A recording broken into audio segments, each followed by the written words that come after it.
नमस्कार, मैं रीनू यादव। आज हम फिर से हाजिर हैं आपके लिए आपका खास प्रोग्राम अजब गजब एमपी लेकर, जिसमें मध्य प्रदेश की ऐसी तस्वीरें और खबरें शामिल हैं जिसे देखने के बाद आपको भी कहना पड़ेगा कि वाकई एमपी अजब है, सबसे गजब है। और इस खास पेशकश में कुछ ऐसे किस्से कहानियां लेकर आज हम आए हैं जो शायद आप पहली बार ही देखेंगे और इनकी तस्वीरें बेशक बिल्कुल अलग हटकर हैं। तो चलिए शुरू करते हैं हमारी खास पेशकश अजब गजब एमपी।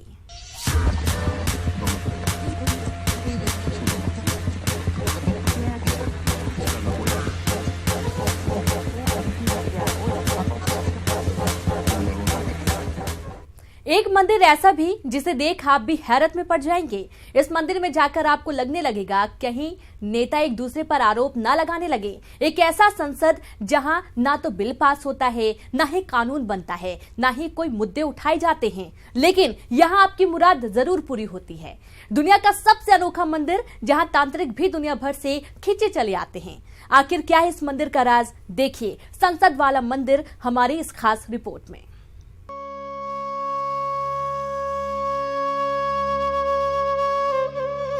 इस सदियों पुराने ऐतिहासिक स्ट्रक्चर पर हर एंगल से नजर दौड़ाइए। इसे ऊपर से देखिए, सामने से देखिए, बाहरी दीवारों को भी गौर से देखिए।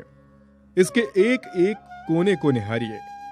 यह अलग बात है आपको इसमें कोई कोना नजर नहीं आएगा, तो फिर इसके एक एक कमरे को देखिए। जी हां, 64 कमरे हैं इस स्ट्रक्चर में। हर कमरे में एक शिवलिंग स्थापित है और बीच में एक मुख्य शिवलिंग है। अब तो आपने अंदाजा लगा ही लिया होगा कि ये भगवान भोलेनाथ का मंदिर है। 64 योगिनी का मंदिर है। इसमें 64 कमरे हैं जहाँ पर हर कमरे में एक एक शिवलिंग है और एक बीच में जो शिवलिंग है मास्टर शिवलिंग है, बड़ा शिवलिंग कमरा है और इसके चारों तरफ गोल आकार का है। लेकिन अभी भी आप वहां नहीं पहुंचे जहां हम आपको ले जाना चाहते हैं, तो एक बार फिर सदियों पुराने इस स्ट्रक्चर पर नजर डालिए। इसकी वास्तुकला पर आंखें गड़ाइए, दीवारों पर तराशी गई मूर्तियों को देखिए। अपनी कहानी ये खुद ही बयां करेगा। जी हाँ, ये है 64 योगिनी मंदिर। मितावली 64 योगिनी का मंदिर है। 64 कमरे हैं। 64 कमरों में एक एक शिवलिंग है और मेन शिवलिंग बीचों बीच में है। इसी की तर्ज पर अपना संसद भवन बना हुआ है। अब जरा लोकतंत्र के मंदिर संसद भवन को भी देखिए। संसद भवन के आकार, डिजाइन पर भी गौर फरमाइए। अब तक आपने सारी गुत्थी सुलझा ली होगी। कहते हैं इसी 64 योगिनी मंदिर के डिजाइन से प्रेरित है देश के संसद भवन का वास्तु।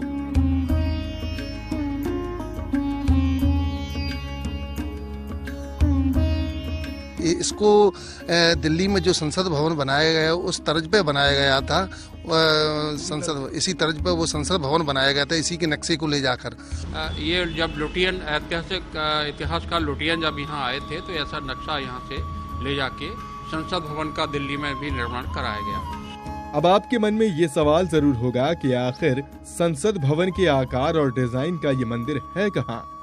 ये राज भी हम खोलेंगे, लेकिन उससे पहले आपको बताते चलें कि ये 64 योगिनी मंदिर संसद भवन के निर्माण के सदियों पहले से ही इस ऊंचे पहाड़ पर मौजूद है।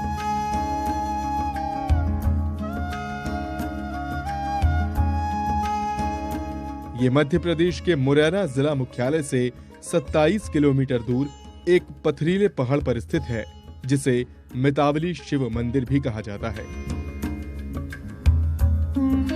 कहा जाता है कि 64 योगिनी मंदिर के नाम से विख्यात इस मंदिर का निर्माण 64 देवियों ने किया था। के गोलाकार कमरों के 64 कमरे हैं। उसमें प्रत्येक कमरे में एक योगिनी और शिवलिंग की मूर्ति है। इसमें तंत्र क्रिया के लिए विशेष इनका उपयोग किया जाता है और इसमें शिवलिंग और योगिनी दोनों का ही उपयोग किया जाता है। मंदिर के अंदर प्राचीन शिव की पिंडी जहां आकर्षण का केंद्र है, तो बाहरी दीवारों पर पत्थरों को तराश कर बनाई गई देवी देवताओं की मूर्तियां यहां जीवंत उठती हैं।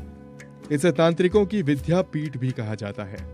जानकार बताते हैं यहाँ विश्व भर से तंत्र क्रिया करने के लिए तांत्रिक आते थे। प्राचीन काल में ये बड़े तांत्रिक अनुष्ठानों का आयोजन स्थल भी हुआ करता था। इसको एक तांत्रिक विद्या पीठ भी कहा जाता है। यहाँ तंत्र करने के लिए अभी भी लोग बाग आते हैं और बहुत दूर दूर से लोग देखने भी आते हैं। और ये तांत्रिक विद्या के लिए भी माना जाता है। यहाँ पर दूर दूर से बहुत से सिद्धि करने के लिए तांत्रिक आते हैं और ये बहुत ही अद्भुत है। मंदिर का निर्माण करीब 100 फीट ऊंचे पहाड़ पर किया गया है। इतिहासकारों के मुताबिक 64 योगिनी मंदिर का निर्माण 9वीं शताब्दी में प्रतिहार क्षत्रिय राजा के जरिए कराया गया। वहीं कुछ ऐतिहासिक साक्ष्यों में इसका निर्माण 1323 में भी बताया गया है। मुरैना जिले वासियों को तो गर्व महसूस होना चाहिए कि इसी की तर्ज पर जो संसद भवन बनाया गया है, देश विदेश से पर्यटक यहाँ पे आते हैं और यहाँ पे पूजा अर्चना भी होती है और भव्य मंदिर बना हुआ है, बस जिससे अपन गौरवान्वित हैं। बेजोड़ पत्थर से बने इस शिव मंदिर की कारीगरी को देखने देश विदेश से लोग चले आते हैं। पर्यटक मंदिर के अंदर से लेकर बाहर तक के वास्तु की तारीफ करते नहीं थकते। आजमगढ़ से आया ये परिवार भी 64 योगिनी मंदिर का बखान किए बगैर नहीं रह पाया।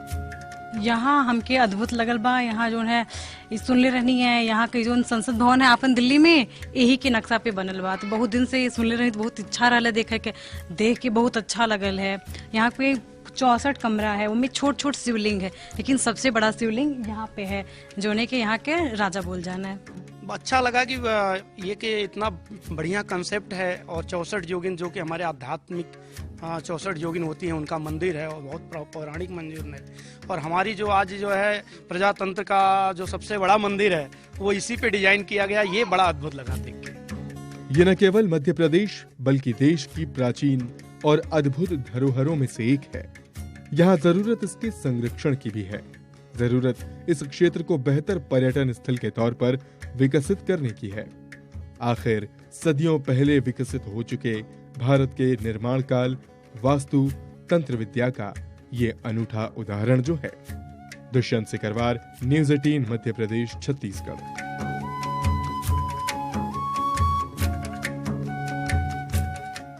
आज आपको लिए चलते हैं शिवलोक, जहां दर्शन कराएंगे उस अद्भुत शिवलिंग के, जिससे जुड़े किस्से कहानियां सुन आप भी हैरत में पड़ जाएंगे। आखिर कैसे शिवलिंग का 7 दिन चारों पहर जलाभिषेक करती हैं मां नर्मदा।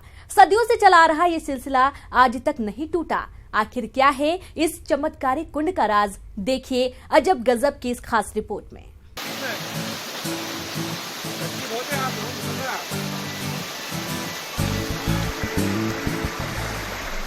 विंध्याचल की सुरम्य वादियों के बीच बहती जलधारा, यही मौजूद है सप्तऋषियों में से एक च्यवन ऋषि की तपोस्थली चंद्रकेशर।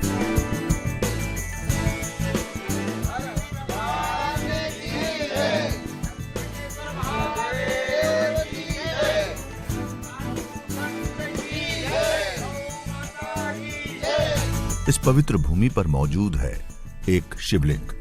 कहा जाता है कि शिवलिंग हजारों साल से इसी जगह पर है।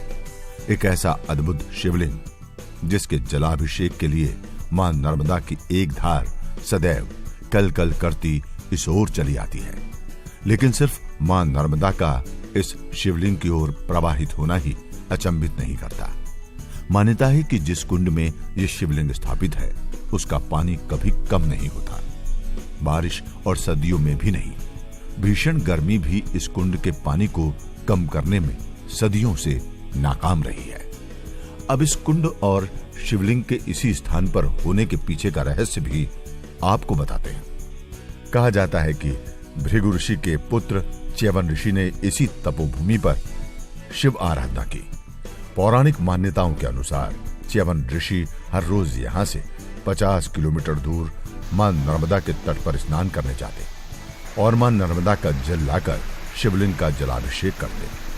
च्यवन ऋषि लगातार इस कठोर नियम का पालन करते रहे। एक दिन इसी भक्ति से खुश होकर मां नर्मदा खुद प्रकट हुई और चंद्रकेशर में च्यवन ऋषि की तपोस्थली पर ही अपना उद्गम स्थल बनाया। कहा जाता है कि तभी से इस शिवालय में ये शिवलिंग स्थापित है और मां नर्मदा के उद्गम स्थल के प्रतीक के रूप में ये कुंड हमेशा जल से भरा रहता है। संत थे, वो प्रतिदिन यहाँ से नेमावर के लिए प्रतिदिन सुबह दर्शन करने, स्नान करने जाते थे। वो स्नान करके वापस आते थे। जब वो यहाँ काफ़ी दिन तक वो ये उन्होंने वर्षों तक किया, तब वो नर्मदा जी यहाँ प्रकट हुई। प्रकट होने के बाद में उन्होंने दर्शन किए। दर्शन करने के बाद में यहाँ से जब वो प्रकट हुई तो च्यवन ऋषि के आँखों से अर्श के बहे आंसू, तो उससे यहाँ ये नदी चंद्रकेसर नदी का उद्गम हुआ। यहीं से नीचे जाते हैं तो एक काल भैरव करके स्थान है। देवास जिले में इंदौर बैतूल मार्ग पर स्थित चंद्रकेसर हजारों लोगों की आस्था का केंद्र है। सदियों से मां नर्मदा के जल से यहाँ शिवलिंग का जलाभिषेक हो रहा है। ग्रामीणों की माने तो उनकी कई पीढ़ियां गुजर गई, लेकिन किसी ने इस कुंड में गौमुख से आ रहे पानी को कभी खत्म होते नहीं देखा। ये किसी चमत्कार से कम नहीं। लोगों की जुबान पर यहाँ से जुड़ी कई और किंवदंतियां या कहानियां मौजूद हैं। हाँ, ये जो शिवलिंग जलमग्न हमेशा रहता है और प्रतिदिन कितनी भी कैसी भी भीषण गर्मी है, हमेशा ये जलमग्न ही रहती है। ये शिवलिंग और गौमुख से हमेशा पानी चलता रहता है। ये यहाँ नर्मदा जी ही प्रकट हुई है साक्षात। कहते हैं चंद्रकेशन में च्यवन ऋषि ने हजारों वर्षों तक तपस्या की थी। एक समय च्यवन ऋषि जब तपस्या में लीन थे, तब उनके शरीर पर दीमक और मिट्टी लग गई। शरीर पर बेल पत्तों का कब्जा हो गया। जानना मुश्किल हो गया कि दीमक, मिट्टी, बेल पत्तों के पीछे कोई मौजूद है। तभी राजा शयारती अपनी बेटी के साथ जंगल आए।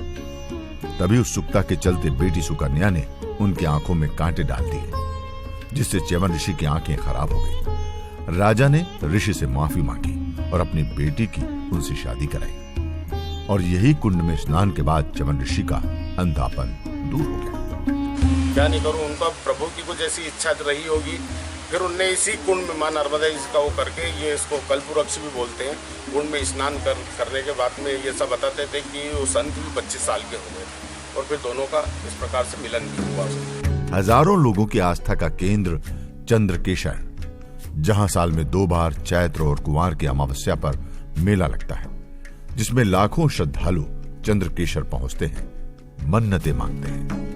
भंडारा जब से चल रहा है और अमावस्या के अमावस 2 साल में 2 अमावस आती है, कुंवार की नवरता की और ये चैत की नवरता। और ये जो शिवलिंग है यहाँ पे हमेशा जलमग्न ही रहता है, हमेशा के लिए यहाँ जल कम नहीं होता। अमावस्या, पैतृक अमावस्या, इसमें काफ़ी श्रद्धालु आते हैं और जो भी उनकी मनोकामना होती है पूरी होती है। नीचे 2 गुफाएं भी है बड़ी बड़ी, जिसमें संत पहले काफी वर्षों से तपस्या करते थे। च्यवन ऋषि की तपोभूमि चंद्रकेसर में कुंड में डूबा शिवलिंग न केवल श्रद्धालुओं को अपनी ओर खींचता है, बल्कि यहाँ लोगों को आकर्षित करने वाले और भी बहुत से स्थल हैं। पर्यटन के नजरिए से भी ये जगह बेहद अहम है।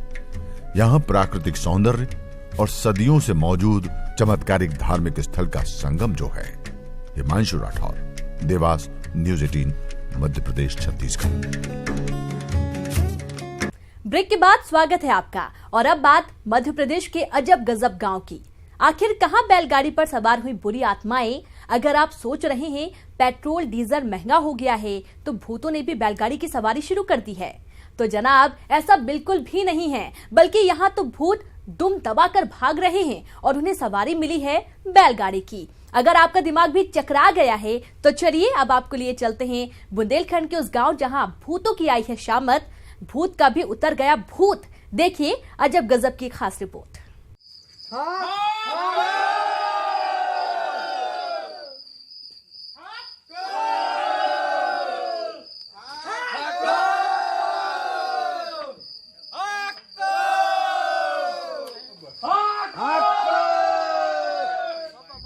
ये आवाजें सुन आप भी चौंक गए होंगे। मन में कई सवाल उठ रहे होंगे। रात का वक्त है, आखिर लोग लाठी क्यों लिए हुए हैं? आखिर ये किसे हाँक रहे हैं? यहाँ कोई नजर भी नहीं आ रहा। तो आइए आपको बताते हैं यहाँ क्या चल रहा है। यह है सागर जिले का बम्हौरी गांव। रात के 12 बज चुके हैं। चारों तरफ सन्नाटा पसरा है। तस्वीरों को देख लग रहा है यहाँ कोई पूजा पाठ की तैयारी चल रही है, लेकिन बगैर किसी शोर शराबे के। अब मन में फिर सवाल उठ रहा होगा, आखिर आधी रात ये किस पूजा की तैयारी है?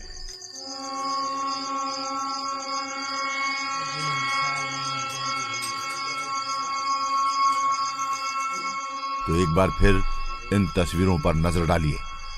आम पूजा पाठ की तैयारियों से हटकर यहां कुछ अलग ही चल रहा है।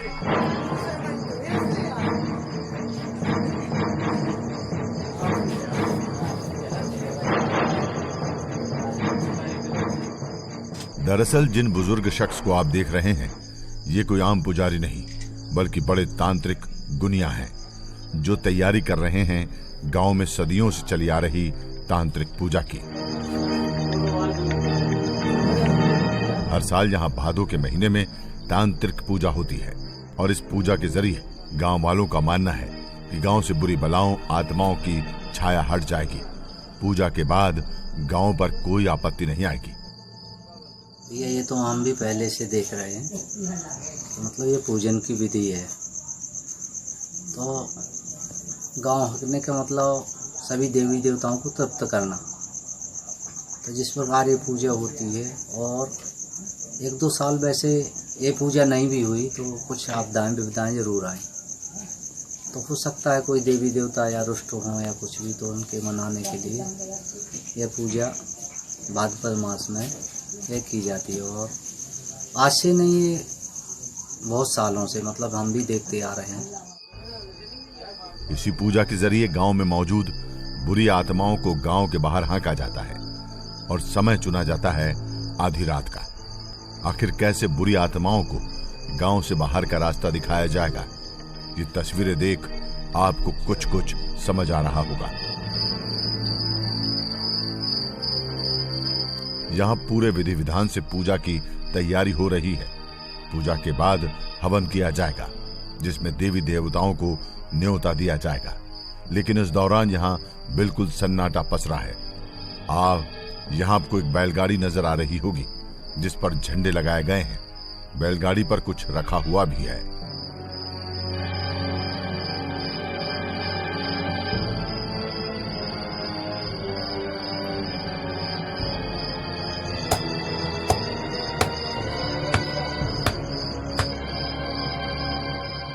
एक छोटा तांत्रिक इस बैलगाड़ी को लेकर मंदिर से नीचे आ रहा है।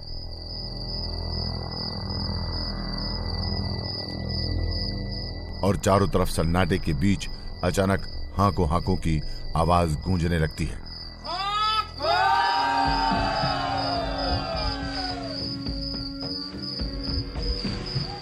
यहां आप कह सकते हैं कि बुरी आत्माओं को इसी बैलगाड़ी पर बैठाकर हांका जा रहा है, यानी गांव से बाहर का रास्ता दिखाया जा रहा है।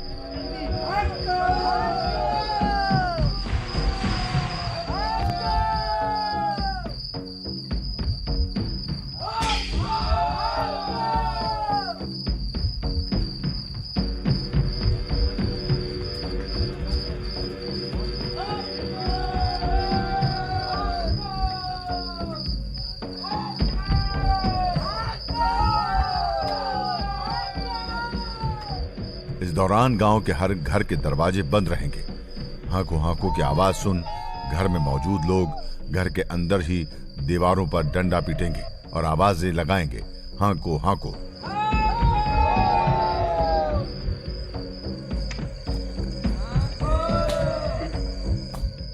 जो शख्स बैलगाड़ी लिए हुए है वो सबसे आगे चलता है। उसके पीछे पूरी टोली मौजूद रहती है। ये टोली पूरे गांव की गलियों, रास्तों, चौराहों से गुजरती है। लेकिन इस दौरान घरों में मौजूद कोई भी व्यक्ति इसे देख नहीं सकता। अगर कोई ऐसा करता है तो गांव में कोई अनहोनी हो सकती है। गांव वाले भी इन नियमों का पालन करते हैं। हालांकि गांव वालों को पहले से ही इस पूजा की जानकारी दे दी जाती है। उधर पूरे गांव में घूमती हुई टोली बुरी आत्माओं को गांव के बाहर हाँक कर तंत्र मंत्र की लकीर से इन्हें बांध देती है और प्रसाद खुद ही खाती है। गाड़ी बनाते हैं, सब देवी देवताओं के यहाँ जाके पूजा करते हैं, गांव में घूमते हैं, हाकू हाकू को नारा लगाते हैं, कि भूत गांव में से निकल जाए। इस जब पूजा चलती जा रही है, जो करते जा रहे हैं। दावा किया जाता है कि इस तांत्रिक पूजा के जरिए बुरी आत्माओं के अलावा आपदाओं और बीमारियों को भी गांव से बाहर निकाल दिया जाता है। हालांकि लोग ये भी मानते हैं कि ये मन की शांति के लिए भी है।